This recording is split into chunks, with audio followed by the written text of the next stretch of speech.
Hello friends, मैं सारिका अग्रवाल विजेता academy में आप लोगों का स्वागत करती हूँ। आज हम मध्य प्रदेश के गठन की बारे में पढ़ेंगे। जिस भी स्टूडेंट्स ने भाग 1 और 2 नहीं देखा है वो डिस्क्रिप्शन में लिंक प्रोवाइड की गई है, वहां से आप देख सकते हैं। तो आइए स्टूडेंट्स, हम स्टार्ट करते हैं। मध्य प्रदेश का गठन। मध्य प्रदेश के गठन में हम देखेंगे कि मध्य प्रदेश जो था वो स्वतंत्रता के पूर्व क्या स्थिति में था, स्वतंत्रता के पश्चात किस स्थिति में था, और जो आज का जो मध्य प्रदेश है वो पहले किस स्थिति में था। तो हम इसको 3 प्रकार से विभाजित कर पढ़ेंगे।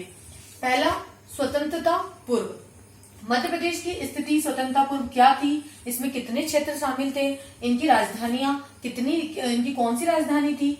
फिर सेकंड में स्वतंत्रता उपरांत 1947 से 1956 तक की हम स्थिति देखेंगे कि 1956 तक मध्य प्रदेश में कौन से क्षेत्र शामिल थे और उनकी क्या राजधानियां थी।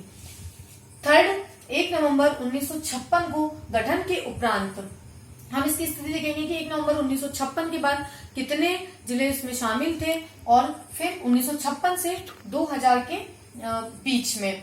ठीक है, तो ये 3 प्रकार से हम मध्य प्रदेश के गठन को समझेंगे, और सभी में अलग अलग क्षेत्र शामिल है, सबकी अलग राजधानियां हैं, और हमको सभी को याद रखना है।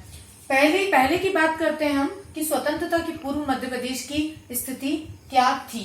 देखेंगे तो ब्रिटिश काल में मध्य प्रदेश का जो स्वरूप था वो वर्तमान स्वरूप से पृथक था। जो ब्रिटिश काल में मध्य प्रदेश था वो आज के मध्य प्रदेश जैसा नहीं था, न ही इतने जिले थे, न ऐसी स्थिति भौगोलिक स्थिति थी, सब कुछ अलग था। प्रशासनिक और भौगोलिक स्थिति दोनों अलग थी। स्वतंत्रता के पूर्व मध्य प्रदेश को अलग अलग प्रांतों और रियासतों में विभक्त किया गया था, और ये जो प्रांत और रियासतें थी उसके अंतर्गत सेंट्रल प्रोविंस मतलब मध्य प्रांत और बरार जो था प्रमुख भाग था, और इस प्रमुख भाग की जो राजधानी थी, मैंने आपको पार्ट 1 में भी बताया था कि इस पार्ट की जो राजधानी थी वो नागपुर बनाई गई थी। तो स्वतंत्रता के पूर्व देशी रियासतें और प्रांत थे, और उसके अंतर्गत सेंट्रल प्रोविंस और बरार, और इसकी राजधानी नागपुर। ये इंपॉर्टेंट है। जो सेंट्रल प्रोविंस और बरार था ये एकमात्र प्रत्यक्ष शासी भूभाग था। प्रत्यक्ष शासी भूभाग से तात्पर्य है कि ऐसा भाग जो ब्रिटिश के द्वारा शासन जो था वो संचालित किया जाता था, और जो रियासतें थी उनका जो शासन है वो राजाओं के हाथ में था, परंतु जो बागडोर थी वो किसके द्वारा संचालित होती थी? ब्रिटिशर्स के द्वारा ही, अंग्रेजों के द्वारा ही संचालित होती थी। उसके अतिरिक्त बघेलखंड व छत्तीसगढ़ की रियासतें को मिलाकर फिर स्वतंत्रता के पूर्व बघेलखंड और छत्तीसगढ़ की रियासतें महाकौशल, मध्य भारत, विंध्य प्रदेश और भोपाल की रियासतें शामिल थी इस क्षेत्र में। ठीक, अब स्वतंत्रता के उपरांत की हम बात करते हैं। स्वतंत्रता के उपरांत जो थी मध्य प्रदेश की स्थिति थी, मध्य प्रदेश को 3 स्टेट में विभाजित किया गया था। 1947 से 1956 के बीच मध्य प्रदेश को 3 स्टेट में विभाजित किया गया था। State A, state B, state सी। अब हम एक एक स्टेट के बारे में पढ़ते हैं। स्टेट ए में कौन सा क्षेत्र सम्मिलित था? तो स्टेट ए में सेंट्रल प्रोविंस, मध्य प्रांत, सेंट्रल प्रोविंस व बरार में छत्तीसगढ़ और बघेलखंड की रियासतों को मिलाकर स्टेट सी बनाया गया था। राइट, सेंट्रल प्रोविंस और बरार में छत्तीसगढ़ और बघेलखंड की रियासतों को स्टेट ए बनाया गया था, और इसकी राजधानी क्या रखी थी? इसकी राजधानी थी नागपुर। हम सारे तीनों स्टेट्स की राजधानी अलग अलग याद रखनी है। तीनों स्टेट में कौन कौन से भाग सम्मिलित थे ये हमें याद रखना है। ठीक, तो स्टेट ए की राजधानी नागपुर हो गई थी, और स्टेट ए के प्रथम मुख्यमंत्री जो थे वो पंडित रविशंकर शुक्ल थे। ये प्रमुख जो थे पंडित रविशंकर शुक्ल इसके प्रमुख थे। अब स्टेट ए की बात हमने कर ली है, राजधानी देख ली है, कौन सा क्षेत्र सम्मिलित है और कौन इसके प्रमुख थे। अब आते हैं स्टेट बी पर। स्टेट बी जो था वो मध्य भारत प्रांत को मिलाकर बनाया गया था, और ये मध्य भारत जो था इसमें पश्चिम की रियासतें शामिल थी। और पश्चिम की कितनी रियासतें शामिल थी? इसमें पश्चिम की 25 रियासतें शामिल कर मध्य भारत बनाया गया था, जिसका नाम क्या दिया गया था? स्टेट बी को जो नाम दिया गया था वो मध्य भारत नाम दिया गया था। इसकी राजधानी बनाई गई थी इंदौर और ग्वालियर। अब जो इंदौर और ग्वालियर जो राजधानी बनाई गई थी, तो 6 महीने जो था प्रशासनिक जो कार्य किया जाता था वो इंदौर की राजधानी द्वारा किया जाता था, और 6 महीने जो किया जाता था वो ग्वालियर के द्वारा किया जाता। अर्थात जो राजधानी थी वो हर 6 महीने में परिवर्तित हो जाती थी। तो इसकी 2 राजधानी थी, इंदौर और ग्वालियर। अब इसके प्रमुख की बात करते हैं, तो इसके जो प्रमुख थे वो लीलाधर सेठ थे, और पार्ट ए के प्रमुख पंडित रविशंकर शुक्ल। पार्ट ए की राजधानी नागपुर, पार्ट बी के नाम मध्य भारत, इसकी राजधानी इंदौर ग्वालियर, और इसमें कौन सी रियासतें शामिल थी? पार्ट बी में पश्चिम की रियासतें शामिल थी, और इसके जो प्रमुख थे लीलाधर सेठ थे। तो अभी हम मानचित्र के माध्यम से आपको स्टेट ए, स्टेट बी और स्टेट सी का बताते हैं। स्टेट सी का नाम विंध्य प्रदेश रखा गया, और स्टेट सी में उत्तर की 38 रियासतों को शामिल किया गया। उन 38 रियासतों में बुंदेलखंड और बघेलखंड की रियासतों को शामिल किया गया, और पार्ट स्टेट सी के अंतर्गत ही भोपाल को एक प्रांत बनाकर पार्ट सी में रखा गया, स्टेट सी में रखा गया। तो ये क्वेश्चन एग्जाम में पूछ लिया जाता है कि भोपाल जो था वो किस स्टेट के अंतर्गत सम्मिलित था? तो स्टेट सी के अंतर्गत भोपाल सम्मिलित था। इसकी राजधानी, स्टेट सी की राजधानी जो बनाई गई थी वो रीवा को इसकी राजधानी बनाई गई थी। अब देखते हैं हम एक शॉर्ट नोट आप नोट करके आप लिख लीजिएगा, ताकि आपका रिवीजन अच्छे से हो सके और आप सारा कंटेंट एक ही जगह आप याद कर सकते हैं। 1947 से 56 के बीच स्वतंत्रता के उपरांत जो मध्य प्रदेश की स्थिति थी, हमने देखा कि मध्य प्रदेश की स्थिति तो मध्य प्रदेश को 3 स्टेट्स में विभाजित किया गया था। स्टेट ए, जिसको सीपी और बरार नाम दिया गया था, उसकी राजधानी नागपुर थी, और इसके प्रमुख जो थे वो पंडित रविशंकर शुक्ल थे। अब स्टेट बी जो था इसका नाम मध्य भारत रखा गया था, इसकी राजधानी इंदौर व ग्वालियर थी, और अभी आपको बताया इंदौर को 6 महीने के लिए और ग्वालियर को 6 महीने के लिए प्रशासनिक राजधानी बनाया गया था। अर्थात राजधानी जो थी वो 6 महीने में परिवर्तित हो जाती थी। और स्टेट बी के जो प्रमुख थे वो लीलाधर सेठ थे। आते हैं स्टेट सी। स्टेट सी विंध्य प्रदेश नाम रखा गया स्टेट सी का।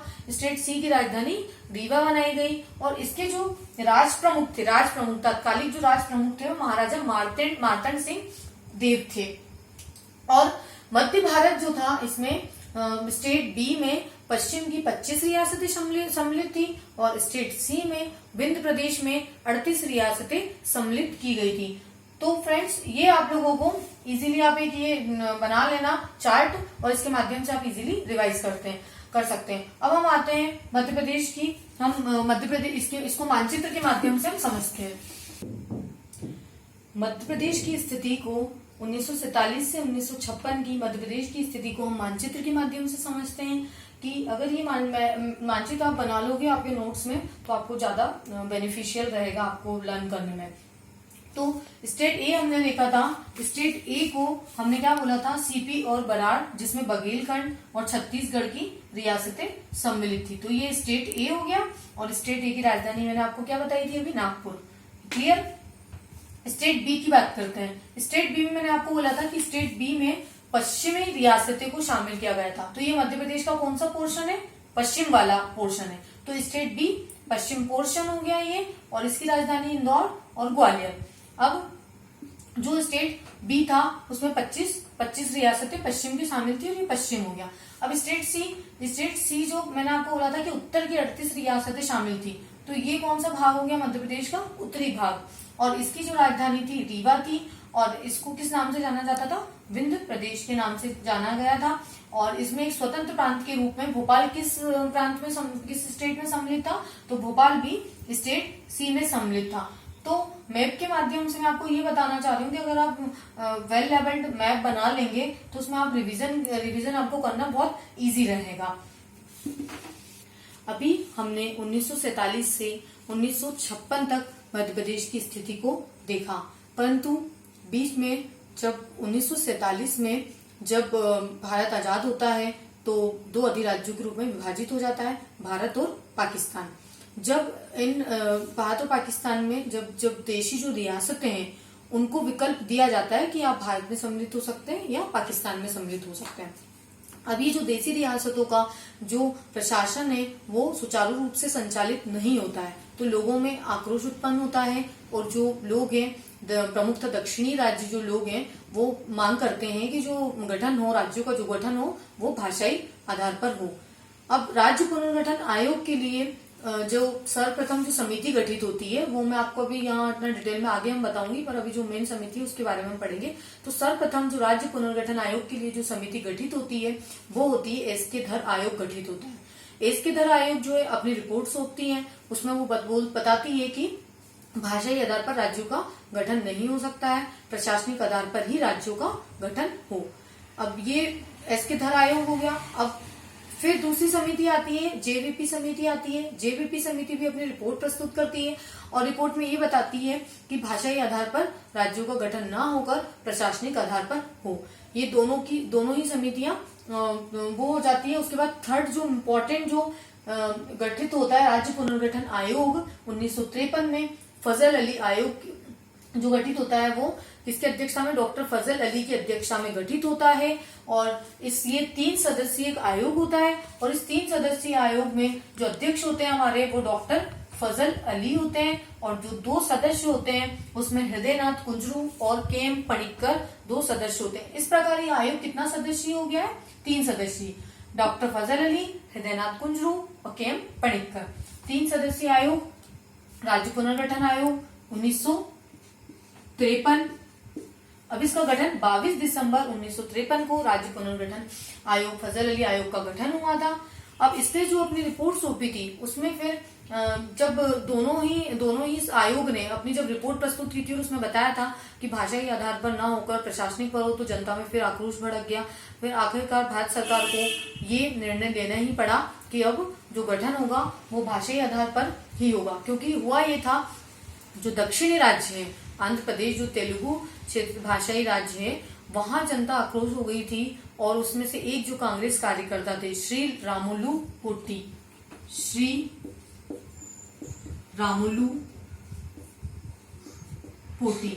ये 56 दिन आमरण अनशन पर बैठ गए थे और 56वें दिन इनकी क्या हो गई थी, मृत्यु हो गई थी। तो जनता में बहुत आक्रोश उत्पन्न हो गया था। आखिरकार फिर भारत सरकार को निर्णय लेना रहा कि अब जो गठन होगा वो राज्यों का भाषाई आधार पर ही होगा। तो भाषाई आधार पर जो सर्वप्रथम राज्य का जो गठन हुआ था वो गठित होने वाला राज्य कौन सा था, आंध्र प्रदेश राज्य था, जो 1 अक्टूबर 1953 को वीवीआईपी, वेरी इंपॉर्टेंट है कि भाषाई आधार पर गठित होने वाला भारत का प्रथम राज्य कौन सा था, आंध्र प्रदेश था। और इसकी डेट भी पूछ ली जाती है, 1 अक्टूबर 1953 को प्रथम भाषाई आधार पर गठित होने वाला राज्य आंध्र प्रदेश हुआ। परिणाम स्वरूप ये हुआ कि 14 राज्य और 6 केंद्र शासित प्रदेशों का गठन किया गया और उसमें से एक मध्य प्रदेश भी था, जो कि भाषाई आधार पर मध्य प्रदेश का गठन हुआ और 1 नवंबर 1956 को भाषाई आधार पर मध्य प्रदेश का गठन किया गया।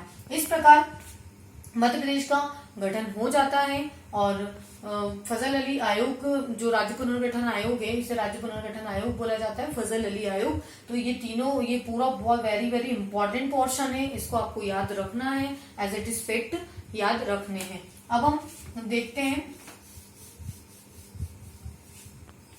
अभी तक हमने 1956 से 2000 की स्थिति को देखेंगे। अभी हमने देखा है कि भारत में 14 राज्य और 6 केंद्र शासित प्रदेश को भाषाई आधार पर गठित कर दिया और उसमें से मध्य प्रदेश भी एक था। अब 1956 से अब हमारे पहले पॉइंट पे हम आ जाते हैं, मतलब थर्ड वाले पे हम आ जाते हैं। अभी हमने पहले देख लिया स्वतंत्रता के पूर्व मध्य प्रदेश की स्थिति, 1947 से 1956 तक की मध्य प्रदेश की स्थिति। अब तीसरा हम आते हैं, वर्ष 1956 से 2000 तक की क्या स्थिति रही। अब 1956, जब 1 नवंबर 1956 को मध्य प्रदेश का गठन होता है तो निम्नलिखित परिवर्तन होते हैं। प्रथम जो परिवर्तन हम देखते हैं, प्रथम परिवर्तन जो देखने को मिलता है वो स्टेट ए में हम देखेंगे। स्टेट ए में क्या होता है कि जो 8 मराठी भाषा जो जिले थे वो मुंबई को सौंप दिए जाते हैं। कितने? 8 मराठी भाषी जो जिले हैं वो मुंबई को दे दिए जाते हैं। उनमें से वर्धा, बुल्ढाना, चांदा, अमरावती, अकोला, नागपुर, भंडारा और यवतमाल। ये 8 जो हैं जिले वो मुंबई को सौंप दिए जाते हैं और विदर्भ जो क्षेत्र है वो महाराष्ट्र में मिला लिया गया। ठीक, अब जो शेष मध्य प्रांत था, हमने स्टेट ए में क्या पढ़ा था? स्टेट ए में जो ये इधर वाला जो पोर्शन था जिसे हम सेंट्रल सीपी बरार के नाम से जाना जाता था और उसमें उसको हम मध्य प्रांत बोलते थे। जो मध्य प्रांत था अर्थात जो महाकौशल, जो छत्तीसगढ़ और बघेलखंड के जो क्षेत्र थे वो किसने सम्मिलित कर लिए? स्टेट ए में ही रहने दिया गया। तो ये स्टेट में ए में ये परिवर्तन किया कि 8 मराठी भाषी जो जिले हैं वो मुंबई को दे दिए गए, विदर्भ क्षेत्र जो है वो महाराष्ट्र में मिला लिया गया और जो शेष क्षेत्र बचा, शेष कौन सा? छत्तीसगढ़ बघेलखंड वाला, वो पार्ट ए में ही सम्मिलित कर लिया गया अर्थात वो मध्य प्रदेश का ही पार्ट रहा। अब हम देखते हैं दूसरा परिवर्तन क्या हुआ, द्वितीय परिवर्तन। द्वितीय परिवर्तन में हम देखेंगे स्टेट बी में। स्टेट बी हमने क्या पढ़ा था? स्टेट बी जो था हमारा मध्य भारत प्रांत था। अब इसमें एक महत्वपूर्ण लेन देन की अपनाई गई थी, प्रक्रिया अपनाई गई थी। एक महत्वपूर्ण लेन देन की प्रक्रिया के अंतर्गत जो मंदसौर मैप में, मंदसौर जो है वो मैप में इस तरह यहाँ स्थित है। तो मंदसौर की जो भानपुरा तहसील का सुनील टप्पा था वो किसको दे दिया गया? राजस्थान को दे दिया गया। ठीक, तो द्वितीय जो परिवर्तन हुआ था एक लेन देन की प्रक्रिया थी कि इसमें हमने भी उनसे ले लिया और उनको भी हमने दे दिया। तो हमने मंदसौर की भानपुरा तहसील के सुनील टप्पा को राजस्थान को दे दिया गया और राजस्थान के कोटा जिले से सिरोंज तहसील को लेकर विदिशा जिले में मिला लिया गया। हमने पार्ट बी में देखा, पार्ट बी में जो परिवर्तन हुआ उसमें जो मंदसौर की भानपुरा तहसील का जो सुनील टप्पा था वो राजस्थान को दे दिया गया और राजस्थान के कोटा जिले की जो सिरोंज तहसील है उसको विदिशा में मिला लिया गया। तो ये द्वितीय परिवर्तन के अंतर्गत मतलब पार्ट बी के अंतर्गत ये परिवर्तन किया गया, लेन देन की प्रक्रिया की गई। हमने राजस्थान को दे दिया और राजस्थान से हमने ले लिया और शेष जो जितना भी बचा 20 स्टेट था वो मध्य प्रदेश में मिला लिया गया। अब हम पार्ट सी जो था उसमें कोई परिवर्तन नहीं हुआ। उसमें जो पूरा विंध्य प्रदेश था उसको पूरे भाग को मध्य प्रदेश में शामिल कर लिया गया। विंध्य प्रदेश में आपको पता है भोपाल और सी का पूरा भाग। तो ये पार्ट सी हो गया। अब नोट 1 नवंबर 1956 को जब मध्य प्रदेश की हम स्थिति देखते हैं, पूरा हमने अब देख लिया कि मध्य प्रदेश की जो 1956 तक की हम स्थिति देखी अभी, तो उसमें हमने परिवर्तन भी देख लिए कि पार्ट ए में क्या परिवर्तन हुआ, बी में क्या हुआ और सी को पूरा का पूरा मिला लिया गया। अब हम आते हैं कि 1 नवंबर 1956 को पूर्ण रूप से मध्य प्रदेश का गठन हो जाता है। अब उस समय मध्य प्रदेश में कितने संभाग थे? 1 नवंबर 1956 को मध्य प्रदेश में 8 संभाग, 43 जिले और मध्य प्रदेश का इस प्रकार से गठन जो होता है वो पूर्ण हो जाता है।